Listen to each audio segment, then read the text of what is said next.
to surround your target audience. Go to surroundchicago.com today. From the AM 560 Traffic Center, I'm Jill Urchek.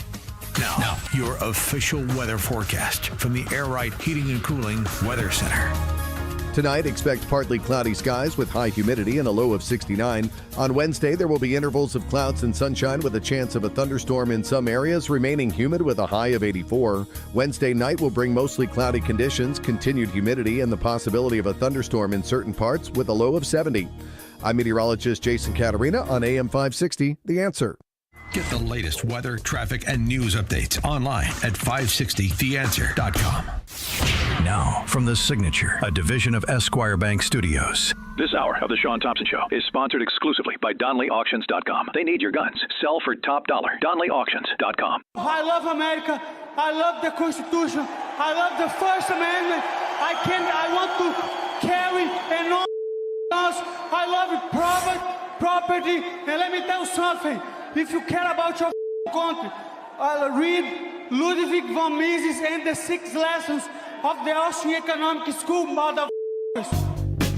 From the streets of Melrose Park to the trading floor of the Merc, he's fought for every dollar he's ever earned. And now, with personal liberty and our system of capitalism under assault in America, he's here to seize back our rights from the government. With a cigar in one hand and a copy of the Declaration of Independence in the other, he's Shaun Thompson. And this is the Shaun Thompson Show. Some folks are born made to wave the flag. Ooh, they're red, white. So I had such a good time talking to our next guest. I wanted to have her back, and it's very fortuitous to have her back today, as her organization does something the NIH doesn't do. They look out for babies. They protect babies. In fact, they're a baby company. They provide diapers.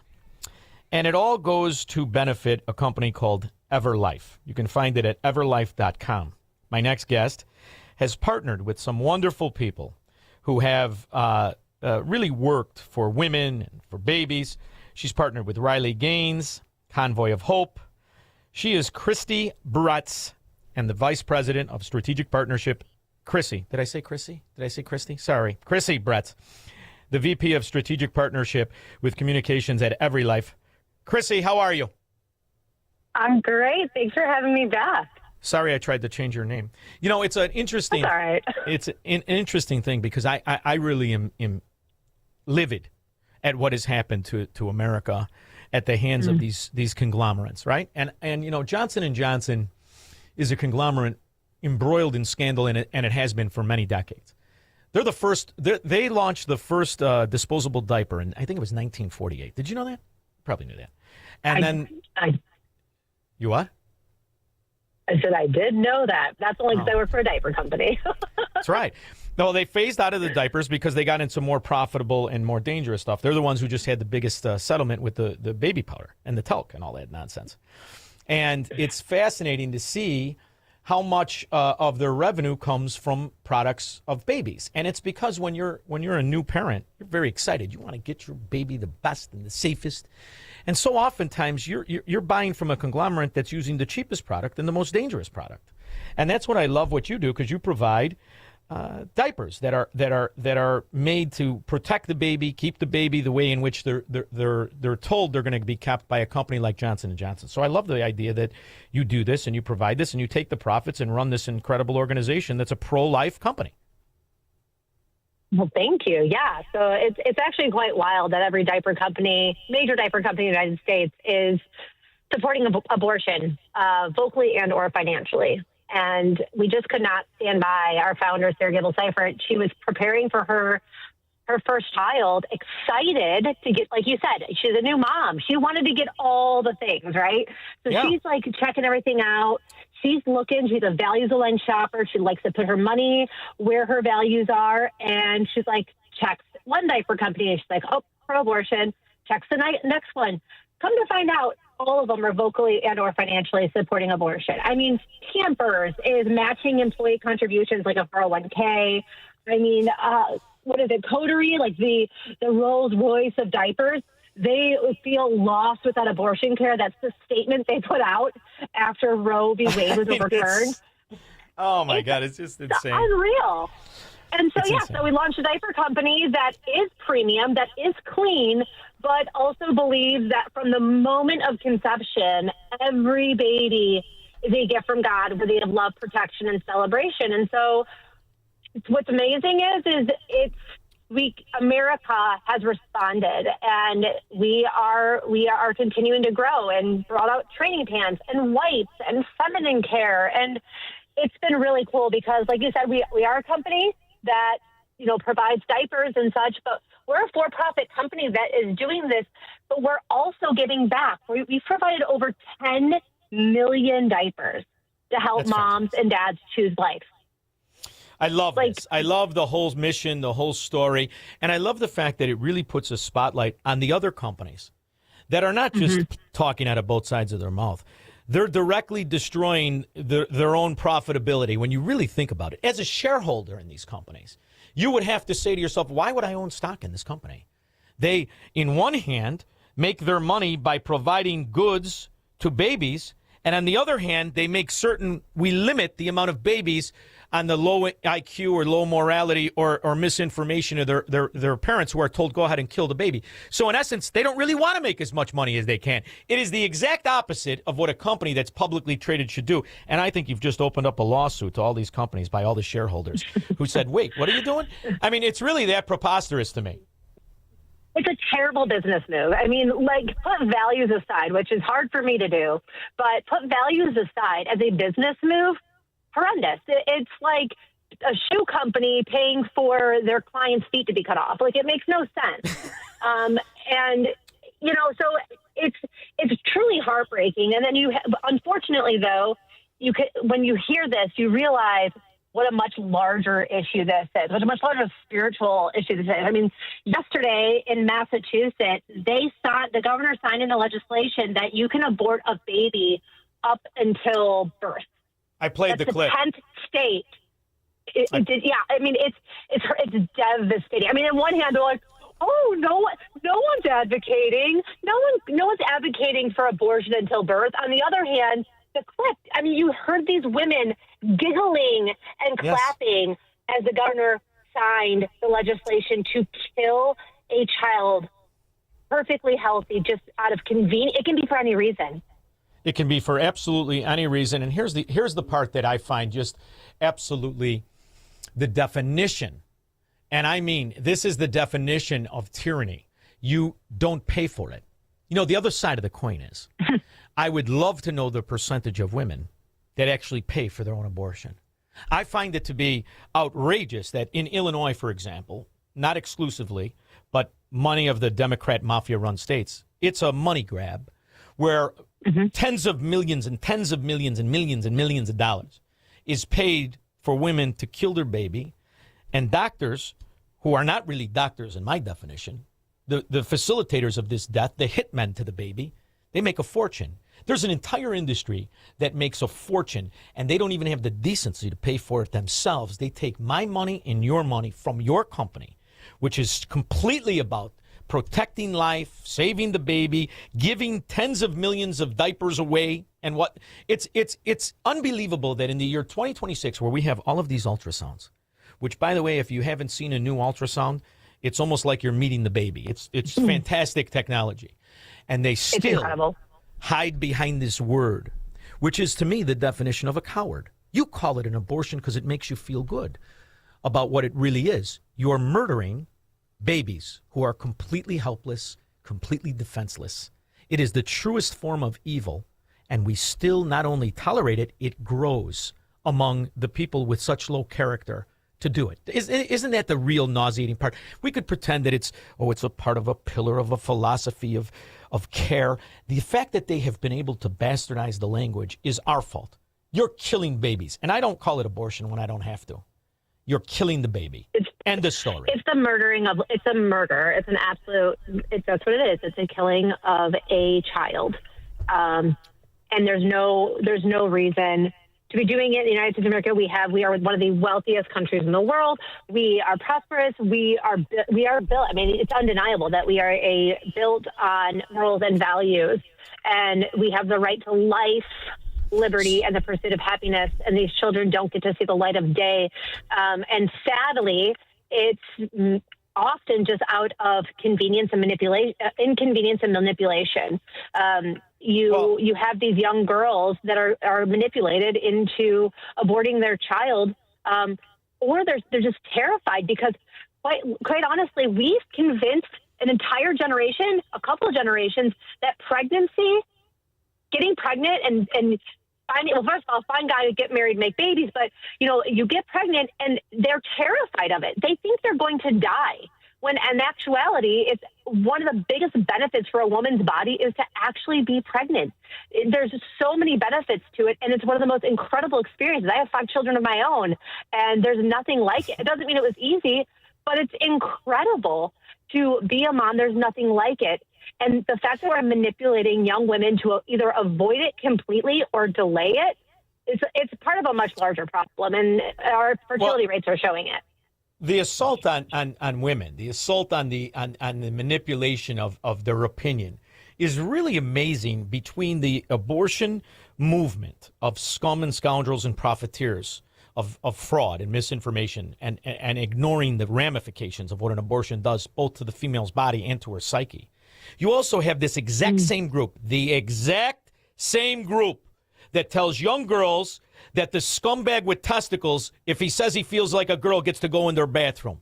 It's ridiculous what we live through, showing society not only is not the smartest it's ever been, it's the lowest character it's ever been.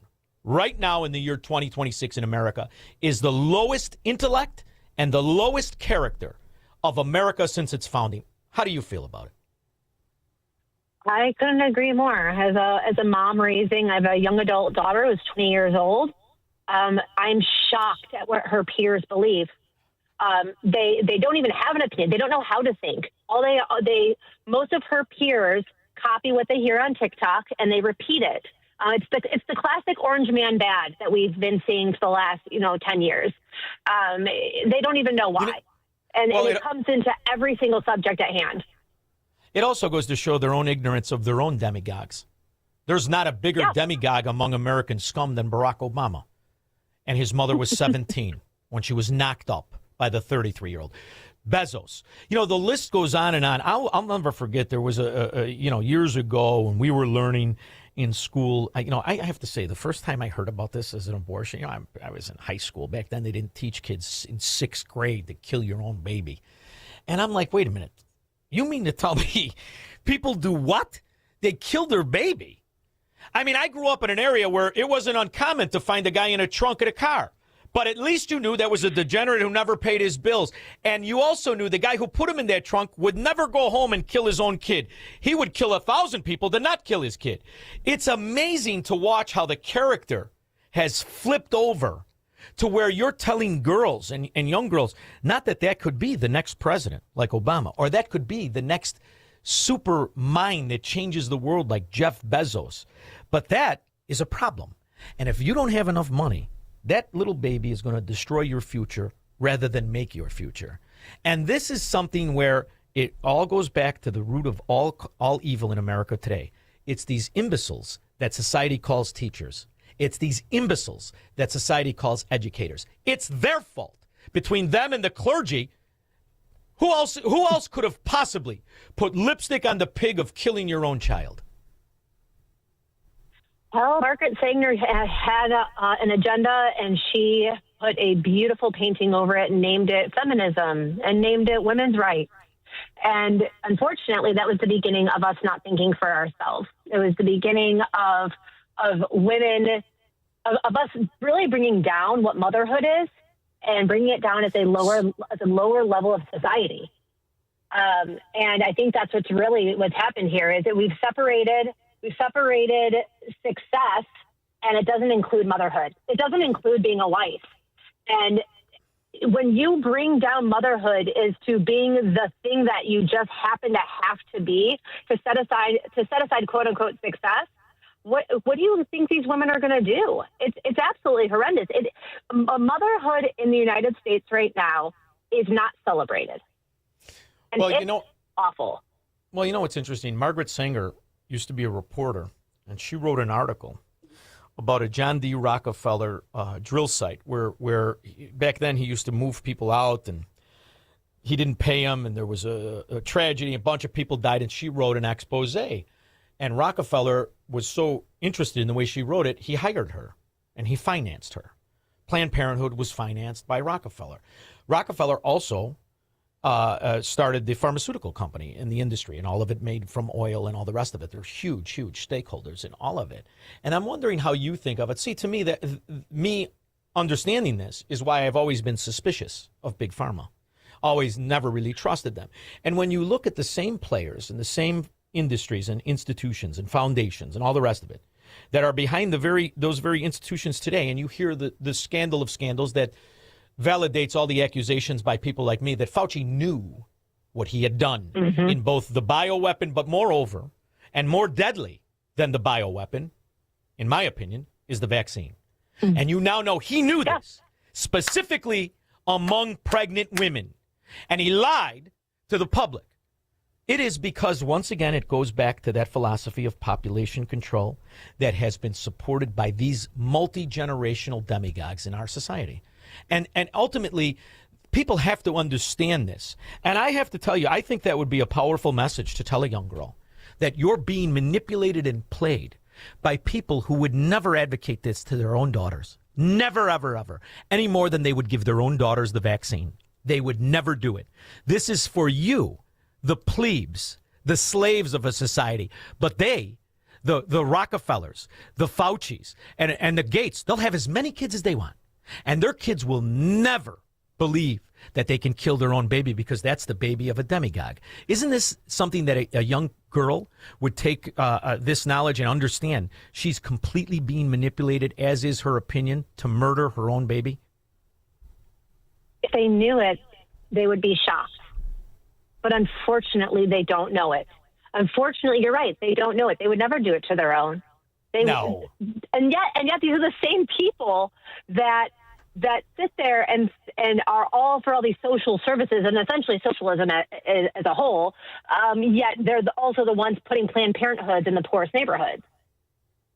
Of course. You know what a Planned Parenthood is called in the real estate world? Somewhere you never want to own anything. Investment property or a home. If there's a Planned Parenthood within 3 miles of where you live, you're in a ghetto. And that's the other side of the coin. They only put this among the intellectually stifled, whether it's through the lack of education from a public school system or the lack of character from that very same system. You'll never see a Planned Parenthood in a good neighborhood, will you? You won't. But, the other place you'll see them is on college campuses now. It's so disgusting. So not only are they manipulating them in college, they're providing them a way to kill their children and celebrating them. And again, you're right. They don't pay for it, do they?